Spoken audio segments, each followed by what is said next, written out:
Hi, welcome to my talk about efficient full-stack development with Java.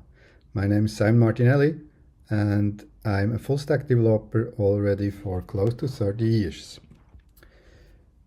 I'm from Switzerland. I have my own company doing consulting for small, medium, and large businesses.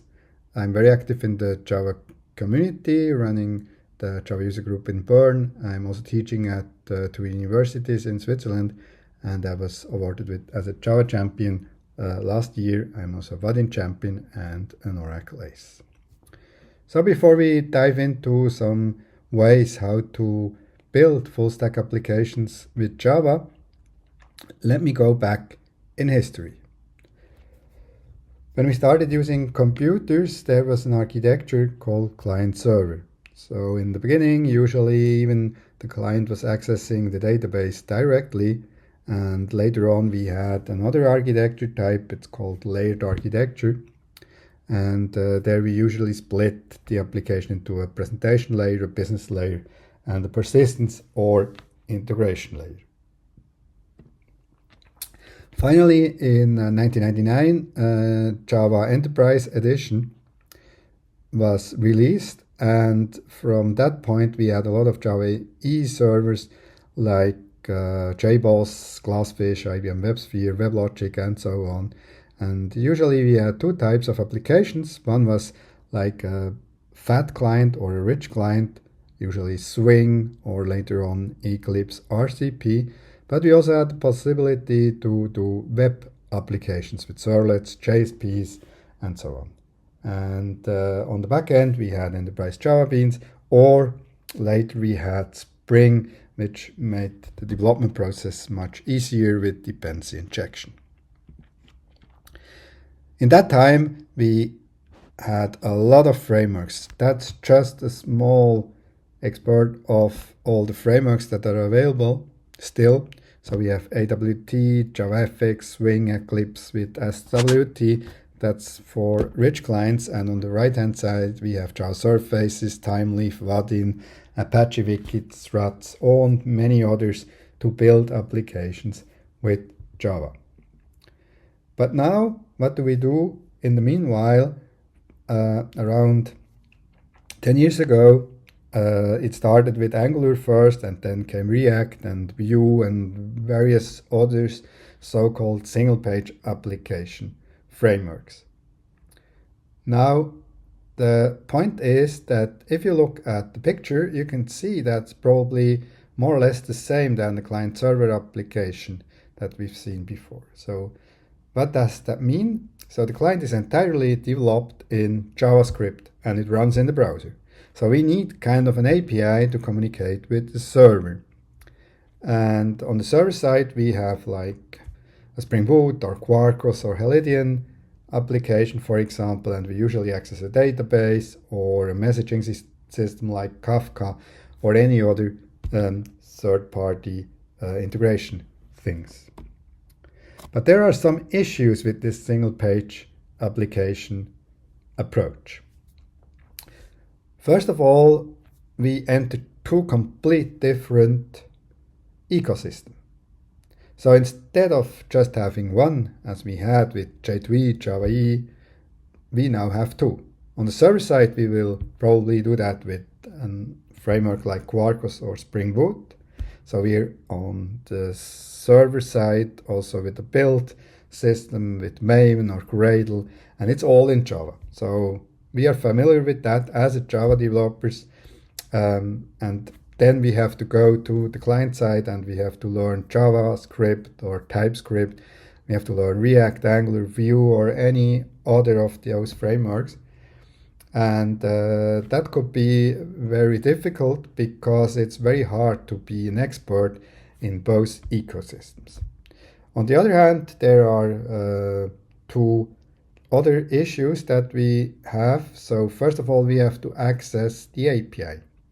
Very often this is a RESTful API where we communicate with HTTP protocol. Usually the payload is JSON, and we get and send data from and to the API.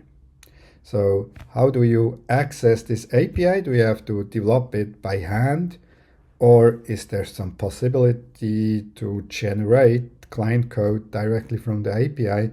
We will see. And the last problem is if you do client-server communication or client-server development, it's very often that you have to validate user input. Now you can do that entirely on the server side, but the problem is to validate the data, you always have to access the server. So very often the validation is either split or you have it in two places. So you have the same validation on the client side, and you also have to validate the server input because you can't trust the client. So to go into some other possible solutions, I made a selection. And I made a selection of full-stack web frameworks for Java developers. And my choice are these three ways of developing Java code or applications in Java code. First, we start with the one in the middle. Vaadin is a very old framework. So it started 20 years ago or more than 20 years ago, and it was completely overhauled 5 years ago. Now it's called Vaadin Flow, and Vaadin has a very interesting architecture. So with Vaadin you write your entire code in Java, so you have the UI logic and the business logic and data access and so on the server side, and this little piece called Vaadin Flow does the communication between the browser and the backend. And what it really does, it has a two-way communication, so you can also push from the backend to the browser. And on the browser side, during runtime, a Vaadin Flow application is a single-page application. What does that mean? That means that, for example, if the user enters data in input fields and hit the button, then the event of the button click will be sent to the server. Then your Java logic will run on the server and change the UI state. And this UI state then will be sent back to Vaadin Flow, and Vaadin Flow will update the UI. So that's the way we do that. We will have a demo of Vaadin Flow later, as you can see how this really works. On the right-hand side, we have a new framework also from the company Vaadin. It's called Hilla.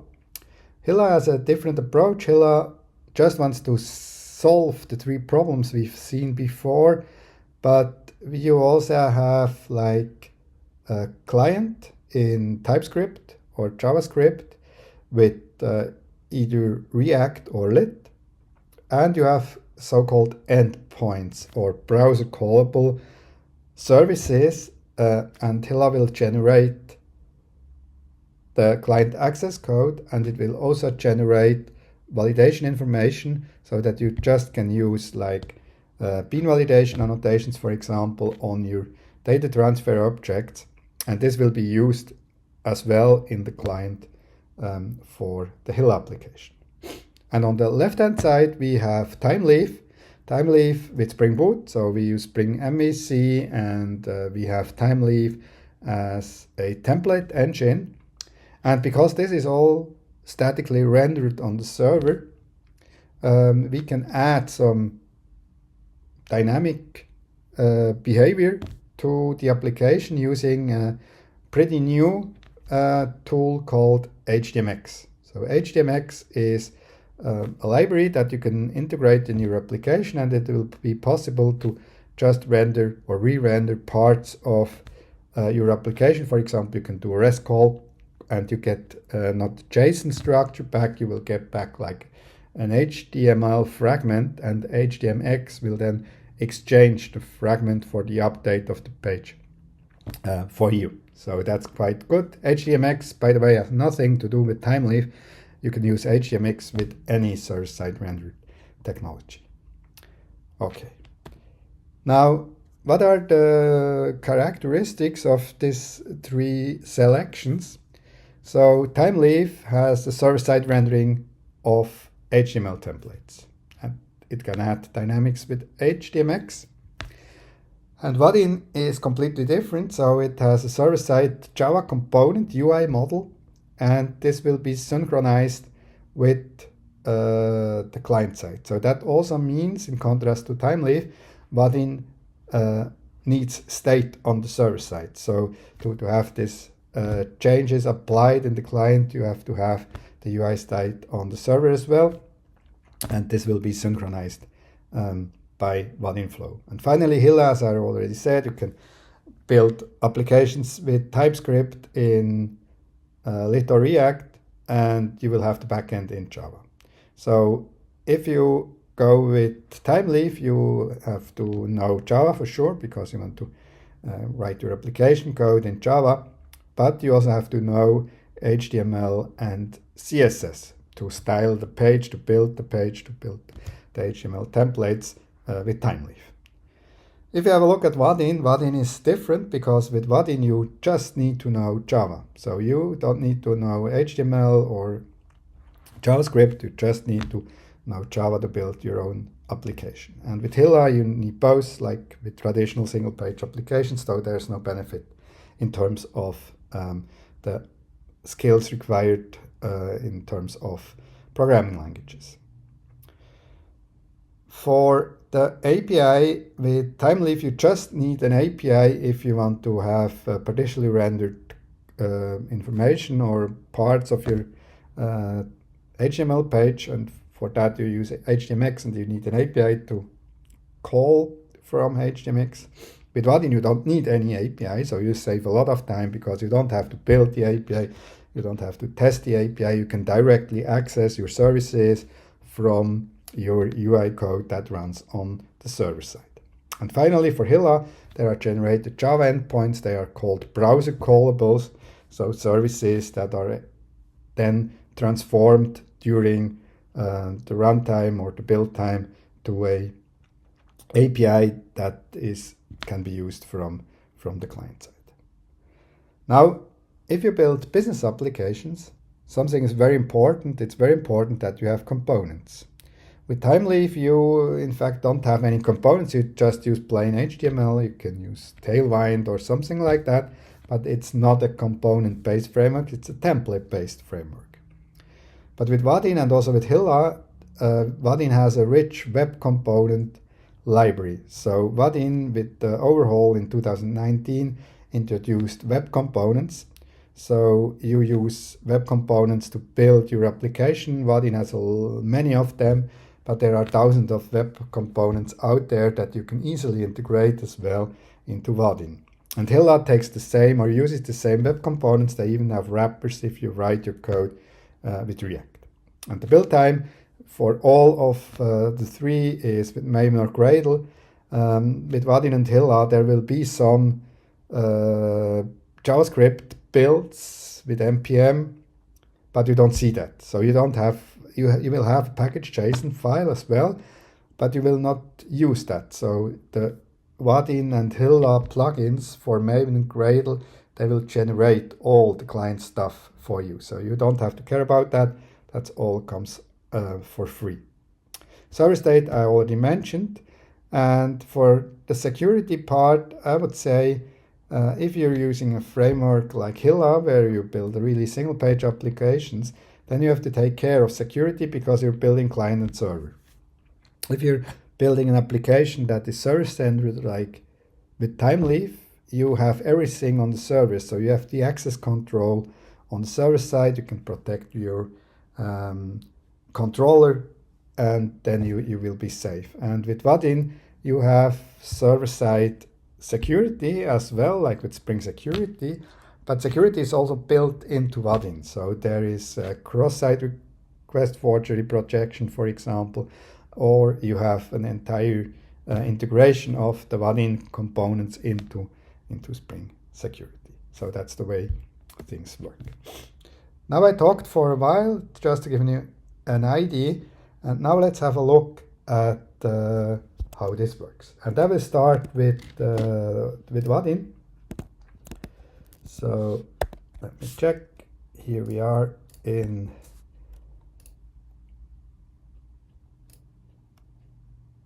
the IDE, I'll do it a bit bigger for you. And that's my project. You can access the code on GitHub. You will have the link in the slides. And here we have the same application more or less built with these 3 technologies. And I like to start with Vaadin. So Vaadin, as you can see here in the POM file, is just a regular Spring Boot application. You can also use it with Quarkus. You could use it with any Java or Jakarta EE server or plain Jakarta EE. This will work as well. I use Spring Boot, so I have the latest Spring Boot starter parent as my parent of my project. I use Java 21, the latest Vaadin version. And then for Vaadin we have a bill of material, the Vaadin bomb, with this version. And then we can add Vaadin. So Vaadin comes in 2 flavors. Vaadin per se is open source software. You can use it for free. But there are some, for example, more sophisticated components that are commercial. So you need a subscription to use these components, for example, like charts, because if you want to integrate charts with Vaadin, that would be kind of an effort. So it's probably cheaper to buy a subscription to use them. But other than that, you can build entire applications with Vaadin. Everything you need is really free, so no doubt about it. Then we have a Spring Boot starter for Vaadin as well for the integration. In my project, I use H2 database just to have some persistent store and JPA, but this is not very relevant at that point. So let's have a look at how the application looks like. And this is the application. So we have here a view with hello world. And I can say, for example, hello Simon, and it displays notification. So how do we build that? Because this is a web page, and here we see it doesn't do a request, or at least we don't see a page refresh. So there must be something in the back with AJAX request and updating of the DOM. And if you go to the source main directory to the views, we have the hello world view, and we see how this is built. So first of all, you can give a page title. Then we have an annotation route, and route is used for defining the URL. So here the hello world view will be accessible at the hello URL. We have a main layout, so we can define a layout, and then everything like the decoration here around. So for example, we have a menu that can be collapsed. We have a header, and this is described in this main layout.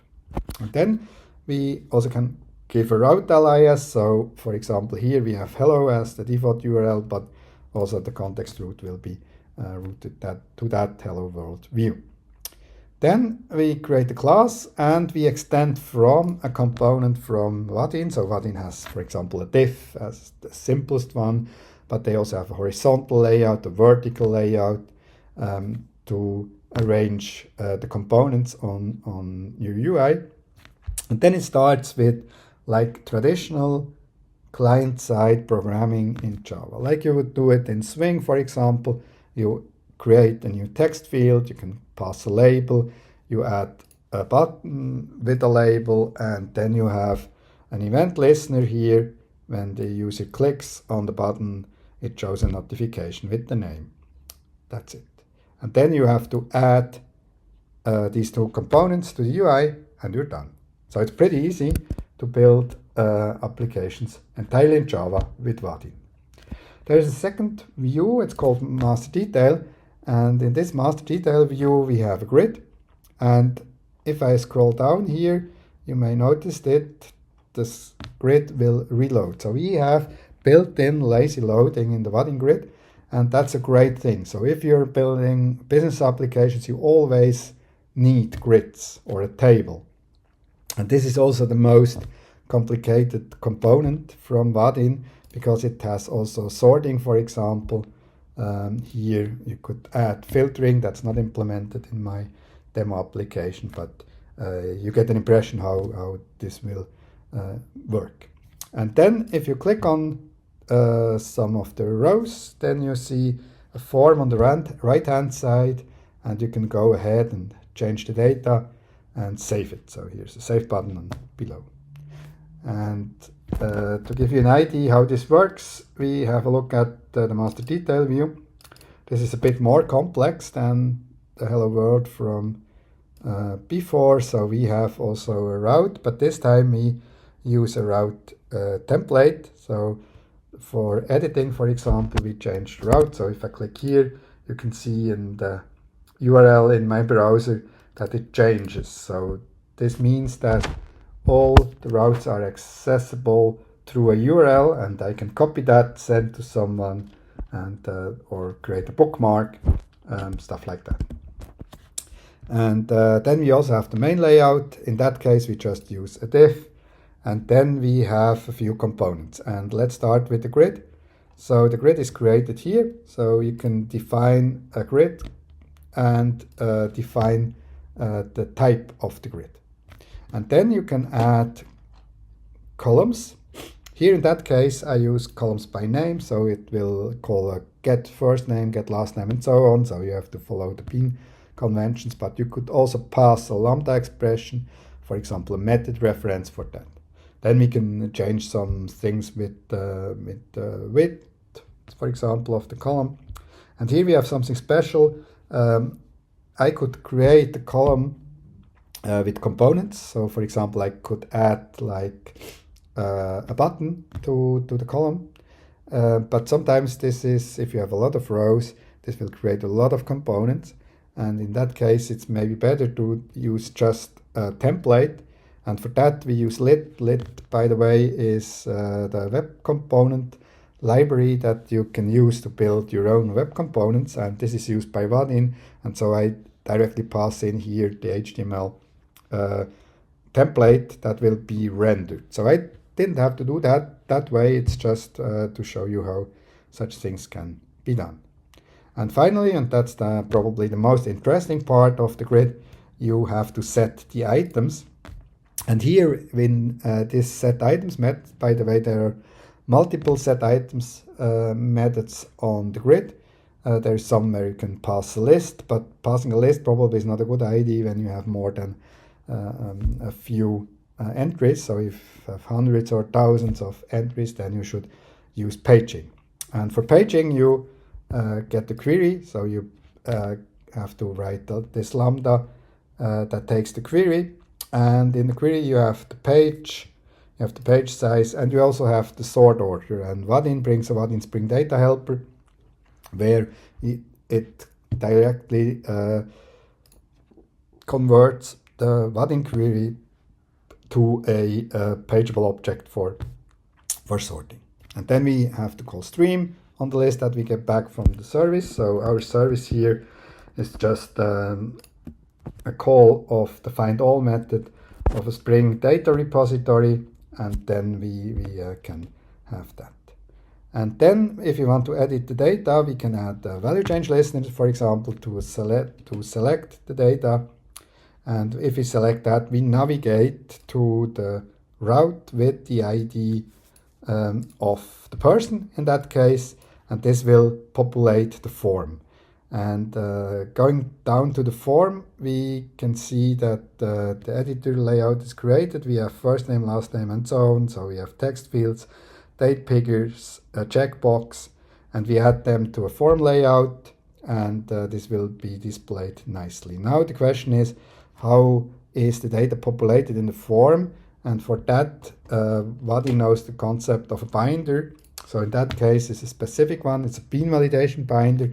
So that means we have like bean validation annotation like email here on that field in my person, and the bean validation binder will then validate with bean validation and will display error messages if that happens, for example. And also here we have a save button. So the save button here has a, where is it? Has a click listener somewhere here. And this will then write the bean, so it will take the data from the binder that is bound to the form and populate the changes to the person. Then we update that and we clear the form and we navigate back to the overview. So that's how it works. If we get some errors like an optimistic failure exception or something like that, we just display a notification with the error. Now, for the last few minutes, let's have a look at a bit of the internals of Vaadin. So for that, I use the browser tools here. Make it a bit bigger, like so, that you can see it.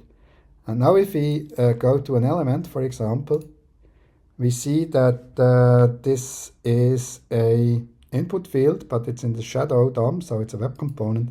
It is a Vaadin text field. So these are all web components. Web components need to have a dash in the tag name to distinguish them from built-in HTML tags. And here you also see that there's a div with an ID called outlet, so it's really a single page application, and Vaadin will change the thing inside that. And so if I, for example, enter my name and then I go to the network tab here, clear that we can see it better, and click hello, then we'll have some requests, and you see this is the request where we with the button click, for example, and there are others like a Vaadin notification, for example. So this JSON structure that comes back from the server here will tell Vaadin Flow in the browser what to do, and in that case it just displays the notification.